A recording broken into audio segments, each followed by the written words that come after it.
दो विषयों को लेकर के उसका उल्लेख करना चाहूँगा। प्रातःकाल लुआस यूनिवर्सिटी में पूरे प्रदेश भर के 152 ऐसे प्रोजेक्ट हैं जिनका शिलान्यास और उद्घाटन हुआ और कुल राशि उसकी थी 2024 करोड़ रुपए।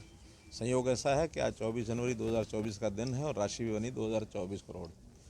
और उस नाते से सब प्रदेश के सब जिलों के लोग जुड़े हुए थे।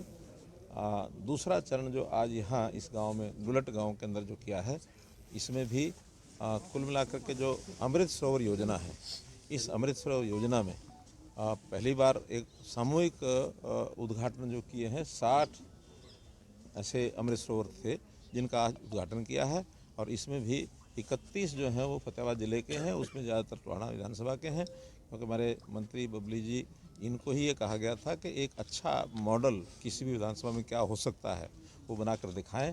तो स्वाभाविक है कि इस कंस्टिट्यूंसी को चुनने के बाद एक अच्छा रिजल्ट जब निकलेगा तो हम ऐसी भी कोशिश करेंगे कि बाकी विधानसभाओं से या बाकी ज़िलों से कुछ सरपंचों को लेकर ला करके और यहाँ दिखाएंगे कि कैसा कैसा विकास का काम हो सकता है। क्योंकि हमने पैसा जितना बाकी विधानसभाओं को दिया उतना ही यहाँ दिया है, यहाँ कोई पैसा ज़्यादा नहीं दिया, लेकिन इन्होंने अपने सरपंचों को सबको प्रेरित करके और कैसे काम किया जा सकता है, विशेष तौर पर इसमें मनरेगा का बहुत बड़ा एक योगदान जो कि बहुत विधानसभाओं में बहुत गाँव में लोग उठाते नहीं हैं। मनरेगा का तो ओपन एक विषय है जो केंद्र सरकार की ओर से जितना भी कहीं काम कराना हो उसमें से कराया जा सकता है और हमारे जो टारगेट भी है उसमें अच्छे खासे हैं। तो मनरेगा के माध्यम से फिर जो आवश्यकता होती है प्रदेश की ओर से या पंचायतों को अपने फंड में से लगा करके। और इस डुलट गांव का मैंने आज विज़िट किया, वहाँ की लाइब्रेरी यहाँ की और यहाँ का जो सरोवर है उसको विज़िट किया है। बाद में बड़ी संख्या में लोग यहाँ आए हैं आसपास के इस गांव के, तो सब लोगों ने बड़े ध्यान से सारी बात सुनी है। आज का जो मेरी बातचीत का मुख्य हेतु था वो था पानी को कैसे बचाया जाए और गंदे पानी को कैसे ट्रीट किया जाए, उसमें तालाब जो गांव में उनको भी शुद्ध पानी का उपलब्धता हो ताकि वहाँ पशुओं के पीने की भी आवश्यकता पूर्ति हो जाए, वहाँ कहीं मछली पालन भी किया जा सकता है, वहाँ बतख पालन भी किया जा सकता है। एक आय का साधन गांव का तालाब में से बन सकता है। आवश्यकता पड़ने पर आसपास जो खेत हैं उनमें सिंचाई का काम भी तालाबों से लिया जा सकता है। तो हर दृष्टि से पानी का महत्व, पानी का उपयोग, ये विषय आज लोगों के सामने रखा और मैं मानता हूँ कि लोग बड़े ध्यान से सुन भी रहे थे और लोगों के मन में एक बात जा भी रही थी। जिस प्रकार से अपने सिर को हिला रहे थे, पानी का महत्व लोगों को, पुराने लोगों को बहुत पता है, इसलिए नई पीढ़ी भी पानी के महत्व को समझे। इस नाते से आज की सारी बातचीत हमने की और एक सफल कार्यक्रम आज ये हुआ है। बट्टू क्षेत्र में सीएम लॉगिंग को लेकर अनशन पर बैठे हैं किसान काफ़ी टाइम से। मैंने अपनी बातचीत में अपने भाषण में इस बात का उल्लेख किया है, अगर आपने सुना हो तो। वास्तव में हरियाणा में कुछ इलाकों में ये जो सेम का या जो वाटर लॉगिंग का विषय खड़ा हो रहा है, ये खड़ा हो रहा है खास करके जहाँ धान की बिजाई होती है और धान में केमिकल खाद जो डाले जाते हैं उसके कारण से एक नीचे लेयर जम जाती है ज़मीन के अंदर और उस लेयर के कारण से, अरे पहले बीजते रहे हैं तो वहाँ तो चने होते थे, चने। उसके बाद ट्यूबवेल भी तो वहाँ लगाए ना लोगों ने और ट्यूबवेल का पानी खींचा, पानी खींचने के बाद वहाँ यूरिया का भी उपयोग किया ही है। इस एरिया में यूरिया का उपयोग कौन करता था? कोई नहीं करता था। तो मैं तो केमिकल खाद की जो बात कर रहा हूँ, जितना ज़्यादा होता है उतना लेयर जमती है। अब ये ठीक है कि मानव गलतियाँ हो जाती हैं, उस समय की सरकारों ने भी शायद आगाह नहीं किया होगा। आज जो पता लग रहा है तो आज उन चीज़ों को हम ठीक कर रहे हैं और वहाँ पर कुछ गाँव में काम शुरू भी हो गया है, चला भी रखा है। और उसके बाद ये काम क्योंकि बहुत बड़ा है, सारा काम एक साथ शायद होना संभव नहीं है, फिर भी हमने 27 तारीख को उन लोगों की मीटिंग बुलाई है। हमारे डिप्टी कमिश्नर उस पर ध्यान रखे हुए हैं। यहाँ से कुछ लोगों को चंडीगढ़ भेजेंगे, चंडीगढ़ बातचीत होने के बाद उनको रास्ता कोई ना कोई निकालेंगे।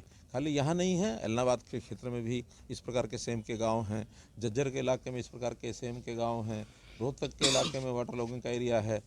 लगभग 1 लाख एकड़ ऐसा एरिया है जो वाटर लॉगिंग हरियाणा में हो चुका है। तो ये आगे न हो इसके लिए पूरा हम लोगों को आगाह भी कर रहे हैं और जो केमिकल खाद है उसके लिए भी लोगों को मना कर रहे हैं और पानी ज़मीन के अंदर जाने के लिए रिचार्जिंग वेल भी लगा रहे हैं ताकि ऐसे इलाकों में जो ठीक पानी है, वर्षा का साफ पानी है, वो ज़मीन के अंदर चला जाए। और वहाँ भी जो जिप्सम आदि का प्रबंध करके वाटर लॉगिंग को कैसे ठीक किया जा सकता है, इसकी मल्टीपल एक पॉलिसी ये बनाई है जिसमें से इसको हम ठीक करा सकें। मेरा कहना है कि वो सारे काम हम कर रहे हैं, लेकिन क्योंकि कोई दोष किसी सरकार का नहीं है, किसी व्यक्ति का नहीं है, एक प्राकृतिक बातें होती हैं, कुछ स्वभाव की बातें होती हैं। अगर स्वभाव ठीक रखते लोग तो ये चीज़ें नहीं होती। आज मैंने झज्जर ज़िले में देखा है, वहाँ ज़मीनों में लोगों ने भट्ठे लगाए, भट्ठे लगाने के बाद ईंट वहाँ से मिट्टी उठाई और कुछ मिट्टी उठा करके सड़कों में ले गए। जब पानी झील बन जाता है, फिर पानी इकट्ठा होता है तो वाटर लोगों में होती है, फिर वो कहते हैं इसका मुआवजा मिलना चाहिए। तो ये मुआवजे का अधिकार किसी का नहीं होता है, लेकिन सहायता करना सरकार का काम होता है। हम सहायता करेंगे ताकि ज़मीन ठीक हो सके, उनकी उपज जो है दोबारा से हो सके। इसलिए किसी के ऊपर दोषारोपण करना भी ठीक नहीं है। मिल करके उसमें किसान भी सहयोग करेंगे, सरकार भी करेगी, मिल के उसको ठीक करेंगे। ऐसा एक मेरा भांजा, एक मेरी भांजी है। फिर भी भांजी ने तो जीत लिया सर, अब भांजे को मौका दिया तो जाएगा। मैं तो कह रहा हूँ ये भांजा भांजी का जो घर का मामला है ये हम ठीक कर लेंगे, आप चिंता मत करो इसकी। रामलला प्राण प्रतिष्ठा से अब मैं उसको क्या कहूँ, या तो उनको समझ नहीं है इतनी, या उनमें आस्था नहीं है। आस्था का विषय तो अब वो कहने लगे कि नहीं नहीं, हरियाणा में सब लोग भगवान कृष्ण को और राम जी को मानते हैं, यहाँ तो कृष्ण और राम की धरती है। अब ये कहने लगे हैं, इसका मतलब आस्था पर तो आ गए हैं। लेकिन नासमझी ज़रूर है कि समाज के साथ मिलकर चलने में उनको हिचक होती है। सारा समाज देश राममय है, वहाँ कोई राजनीति नहीं थी, राजनीति का तो कोई विषय ही नहीं है, क्योंकि ये संघर्ष देश का 500 साल पुराना है। और 500 साल से कहीं कोई देश की जनता अगर संघर्ष कर रही है और उसमें लड़ाई, कानूनी लड़ाई लड़ रहे हैं, कानूनी लड़ाई भी ये सन 1853 में शुरू हुई थी, उसके बाद भी इतने वर्ष हो गए, 170 साल। तो इस लड़ाई को, इस जनता की भावनाओं को लोगों को समझना चाहिए। और साथ में ऐसा थोड़ी कि आयोजन समिति जो थी उनके साथ संबंध में कोई ये बीजेपी का कार्यक्रम नहीं था, ये कोई प्रधानमंत्री जी का कार्यक्रम नहीं था। हाँ, प्रधानमंत्री जी को बुलाया गया कि प्राण प्रतिष्ठा के समय वो आ रहे हैं, लेकिन वो एक कार्यक्रम में अनादारद रहे हैं, अलग रहे हैं।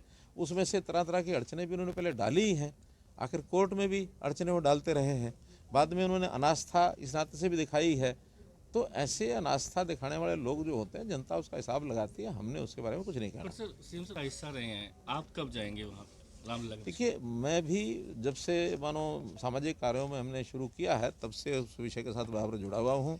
मैं संघ का प्रचारक था उस समय। यहाँ से जितनी भी यात्रा के, जितने भी अयोध्या से जुड़े हुए जितने आंदोलन थे, उसमें हम सब भाग लेते थे, लोगों को तैयार भी करते थे, चाहे वो राम जानकी रथ यात्रा है, चाहे रामशिला पूजन है, चाहे उसमें राम ज्योति का कार्यक्रम हुआ है, कार सेवकों का कार्यक्रम हुआ है। तो ये सन 81-82 से लेकर के और 92 तक लगातार ये आंदोलन चले हैं। तो उस प्रकार के आंदोलनों से हम जुड़े रहे हैं। आज भी हमारी आस्था उतनी ही है, लेकिन चूँकि वहाँ एक व्यवस्था के नाते से तय किया हुआ है कि भाई हमको एक निश्चित तिथि पर वहाँ जाना है, तो 8 और 9 फरवरी हरियाणा के लोगों को लेकर के और हम लोग वहाँ जाएँ। सर, राहुल खड़गे ने आज गृह मंत्री को एक पत्र लिखा है कि उनकी सुरक्षा की जाए।